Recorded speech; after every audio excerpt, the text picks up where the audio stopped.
gusto nga pala akong itanong sa inyo. Kasi yung mga, di ba, yung mga reporters, mga news anchor, alam mo, madami sa kanila nakakasuhan talaga ng libel. Okay. Ano ba tong libel na to? Tsaka paano natin may iwasan tong libel?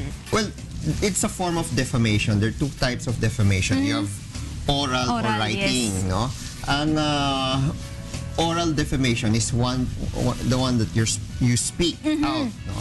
And then yung libel is written. Okay, okay. No? So ang reporters can be treated, no, if it's a spoken thing, oral defamation. Oral defamation, Yeah, okay. it all falls under that. Okay. So pwede kayong kasuhan if you impute, no, that a person committed, no, a crime, no, without any basis. Pero paano mo malalaman na libel nga yung sinabi niya? May mga key important things ba tayo na Yun nga, kailangan if you impute a crime on a person without any basis, then it may be considered libel. libel. Yes. Okay. Ano yung mga dapat natin gawin para maiwasan natin yung libel? Huwag akusahan yung isang tao na gumawa siya ng isang krimen. Kaya nga parati sinasabi Huwag kang natin... mag-name drop na lang, parang ganon.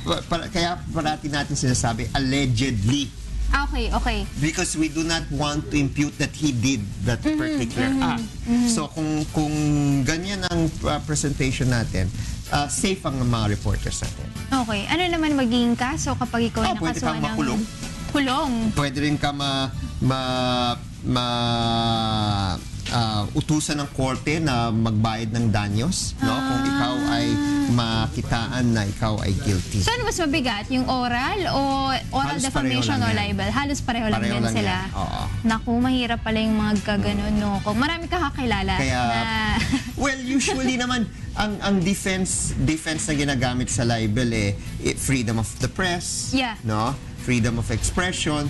So, unless talagang you impute malice, there's bad faith on a certain person that he had committed a crime, then pwede kang... Saka wala pwede kang proof. Kaya yung ibang ginagawa nila, blind item na lang. Pwede ba yun? Para well, hindi ka... kung mahuli yung blind item mo, kung madaling i-guess. Hulaan. May mga initials na kasama. At hindi mainis yung taong kwan, baka kasuhan ka. Whether the case has legs or not, or in other words, kung may basehan or not, pwede kang kasuhan.